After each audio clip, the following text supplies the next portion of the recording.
Hello dear student, welcome back to my YouTube channel. आज मैंने जैसे प्रीवियस वीडियोज़ में बताया था टाइम टेबल, और उसमें जो सब्जेक्ट का मैंने जिक्र किया था कि सब्जेक्ट वाइज और डेज वाइज कैसे हमें क्लासेस को आगे बढ़ाना है। जो बेसिक होगा वो इंटर लेवल का जो हम लोग का है, इंटर का जो सब्जेक्ट है वो, जिसमें मैंने बताया था कि एसएसटी का सब्जेक्ट एक बार चलेगा और जो हिंदी इंग्लिश लैंग्वेज का है पेपर वो चलेगा। तो अभी मैं जो लैंग्वेज पेपर है इंग्लिश का,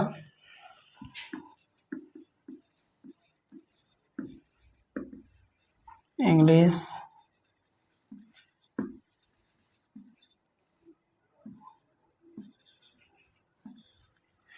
जो इंग्लिश लैंग्वेज है इसमें जो 100 मार्क्स का आता है, इसके दो जो हिस्से हैं, एक प्रोज एक पोएट्री। लैंग्वेज को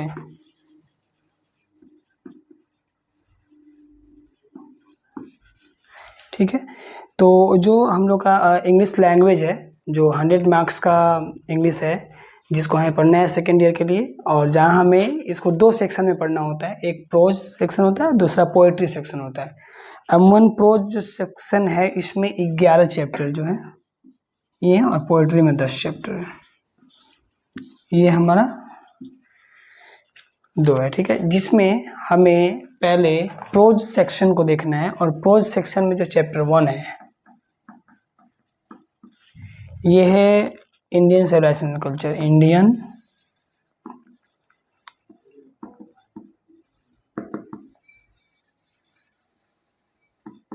सिविलाइजेशन एंड कल्चर लिखा है किन्होंने? महात्मा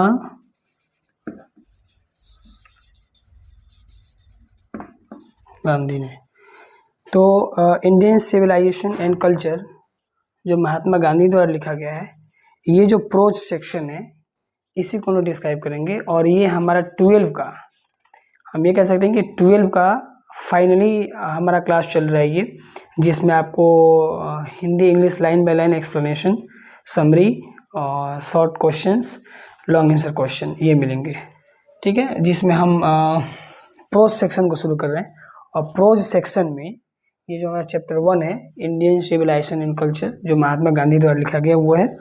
अब मैं थोड़ा सबसे पहले जो हमारे बुक में, ये आप लोग देख सकते हैं 12 का जो बुक है सबके पास होगा, ठीक है। रेनबो, ये रेनबो पार्ट 2, ठीक है। तो ये वाला जो बुक है आप सब किसी के पास होगा। और इसमें जो कंटेंट दिया है और उसके हिसाब से हम जो फर्स्ट चैप्टर में जाएंगे, इंडियन सिविलाइजेशन एंड कल्चर, आप सबको देख पा रहे होंगे इंडियन सिविलाइजेशन एंड कल्चर, ठीक है। अब तो इसमें इंडियन सिविलाइजेशन और कल्चर में जो राइटर है हमारे महात्मा गांधी, तो महात्मा गांधी के बारे में पहले हम लोग जान लेंगे, ठीक है। उसके बाद फिर हम आगे की पढ़ाई शुरुआत करेंगे। देखते हैं पहले इसमें क्या रहा है। Mohandas Karamchand Gandhi 1869 to 1948, popularly known as Bapu और the father of the nation. यानी कि मोहनदास करमचंद गांधी जो है, यानी महात्मा गांधी, 1869 में इनका जन्म हुआ है, 1948 में इनकी मृत्यु हुई है। ये फादर ऑफ नेशन, राष्ट्रपिता, और यूँ कह सकते हैं कि बापू के नाम से प्रसिद्ध थे। Was more a spiritual leader than a politician. ये पॉलिटिशियन तो थे ही, नेता तो थे ही, बट स्पिरिचुअल लीडर थे, एकदम जो हृदय के पास रहने वाले सच्चे नेता जो होते हैं, इस तरह का एक व्यक्तित्व इनके अंदर भी था, नेता के साथ साथ। He successfully use truth and non violence as the chief weapons against the British rule in India and help India gain independence. इन्होंने भारत को आज़ादी दिलाने में ब्रिटिश रूल से कड़ी लड़ाई भी लड़ी। इनके ग्रुप बहुत अच्छे थे, और इन्होंने अपने वेपन्स के रूप में, यानी अपने हथियार के रूप में, सबसे अच्छा चीज़ जो था ट्रूथनेस को, सच्चाई को, सत्यवादिता को, और नॉन वायलेंस को, ठीक है, इसको अपना हथियार बनाया। From 1915 till 1948 he completely dominated Indian politics. इन्होंने अपने लाइफ का, यूँ कह लें अपना उम्र का, ये 1915 से लेकर 1948 तक का जो समय था, इन्होंने अपने इंडियन पॉलिटिशियन के तौर पे डोमिनेट किया भारत के लिए। He died at the hands of the fanatic on 30 January. ये 30 जनवरी को मृत्यु को हो गए, इनकी मृत्यु हो गई 1948 को। हिज ऑटोबायोग्राफी, अब इनके ऑटोबायोग्राफी में क्या था, माई एक्सपेरिमेंट विथ ट्रूथ, सच के साथ इनका जो एक्सपेरिमेंट था वो था, and the numerous articles that he wrote for young India, और यंग इंडिया के लिए, young India you can say that ये पत्रिका का भी नाम था, और बहुत सारे आर्टिकल्स, न्यूमरस आर्टिकल्स, बहुत सारे आर्टिकल्स छपे हुए थे इनके जो यंग इंडिया के लिए थे, and the speeches that he delivered on different occasions reveal him not only as an original thinker but also as a great master of cast idiomatic English. In the following extract, Indian Civilization and Culture, Gandhiji talks about the sound foundation of Indian civilization which has successfully withstood the passage of time. The Western civilization, which has the tendency of privilege materiality, cannot match the Indian civilization that elevates the moral being. और इन्होंने इन सभी चीज़ों को लिखते हुए जो Indian civilisation and culture में जिक्र किया है वो ये है कि ये पैसेज ऑफ टाइम कह सकते हैं इसको, समय की मांग, और उसमें the western civilisation which has tendency of privilege mentally, जो वेस्टर्न सिविलाइजेशन है उस पर कटाक्ष करते हुए, और इन्होंने भारत के सिविलाइजेशन, कल्चर, इन सभी को ऊपर बताते हुए और दोनों के बीच में डिफरेंसेस बताते हुए इस चैप्टर को रखा है। यानी कि इंडियन सिविलाइजेशन एंड कल्चर जो चैप्टर है जो महात्मा गांधी द्वारा लिखा गया है, इसमें इन्होंने ये बताया है कि जो हमारा कल्चर है, जो हमारा सिविलाइजेशन है, यानी कि जो हमारा सभ्यता और जो हमारी संस्कृति है वो वेस्टर्न से बहुत अच्छी है, और वेस्टर्न जो है वो किस तरह की है अब हम लोग इस चैप्टर के अंदर में समझेंगे। इवन मैं ये कह देता हूँ कि कल्चर और सिविलाइजेशन इवन कह सकते हैं दोनों के बीच में, और जो ये हमारे भारत में कल्चर सिविलाइजेशन ये सबसे बेटर माना गया है, और सभी फॉरेनर से, इवन इंडिया के अंदर जैसे वेस्टर्न का इन्होंने जिक्र किया है वो थोड़ा सा फॉरेनर टाइप का है, तो उसमें और जो हमारे इंडिया में और भी अनेक जगहों पे, अनेक राज्यों में अलग अलग तरह के सिविलाइजेशन कल्चर हैं, तो उनको देखना थोड़ा सा दिलचस्प होगा, तो इनके द्वारा ये बताया गया। अब इसमें क्या रहा है, I believe that the civilization India is evolve not to be beaten in the world, nothing can equal to the shade only by ancestors Roman Greeks and shade. ये कह रहे हैं कि जो पुराने ज़माने के लोग या एंसेस्टर जो थे, पूर्वज जो थे, उनका पहनावा, रहन सहन, चाल ढाल, बोली, भाषा, परिवेश, परिधान, ये सभी चीज़ें अलग थे, और अभी के परिवेश में हम लोग देख रहे हैं तो ये एकदम से अलग है। अभी एकदम से अलग क्यों है, तो हमारी जो कल्चर है अभी रहने की, उठने की, बैठने की, वो सभी बदले हुए हैं पुराने ज़माने से, पुराने ख्यालात से। सो ये एक डिफरेंसेस हो गया, इन्होंने पॉइंट बाय पॉइंट क्या बोलते हैं डिफरेंसेस बताए इन्होंने। फिर कह रहे हैं in the midst of all this India remains immovable and that is her glory, it is a charge against India that her people are so uncivilised, ignorant and stolid that is not possible to include them to adopt by the changes. मतलब किसी को ये नहीं कह सकते हैं कि हाँ आप बहुत ज़्यादा अपने आप में चेंज कर लीजिए या सुधार कर लीजिए या ऐसा करना अच्छा होगा, but according to the Indian civilization culture ये कह रहे हैं कि हमें किसी की कॉपी करने की ज़रूरत नहीं है। मतलब हम अपने सभ्यता को, संस्कृति को ऐसे बचाए रखें और ऐसा इसको इंक्रीज करें, इसको ऐसा बढ़ाएं ताकि हमारी कॉपी कोई और करे, न कि हम दूसरे की कॉपी कर पाएँ। और ये हमारा इंडिया में सिविलाइजेशन और कल्चर का सबसे बड़ा मतलब कि कह सकते हैं पॉइंट है कि हम किसी के कल्चर को और किसी के सिविलाइजेशन को अडॉप्ट नहीं करते हैं, नहीं उठाते हैं, नहीं एक्सेप्ट करते हैं, बल्कि भारत अपने आप में प्रसिद्ध है अपने कल्चर और सिविलाइजेशन के लिए ही, तो हमें उसमें और बेहतरी करना है और अच्छा करना है ताकि दूसरे हमारी कॉपी करें, न कि हम दूसरों की कॉपी करें। ठीक है। फिर है if this definition to the correct the India as so many writers have shown has nothing to learn from anybody else, and this is not should be. We notice that the mind is restless bird, that more it get the more it wants and still remains unsatisfied. The more we include in our passions, the more unbearably they become our ancestors. Therefore set a limit to our indulgence. They saw that happiness was largely a mental condition.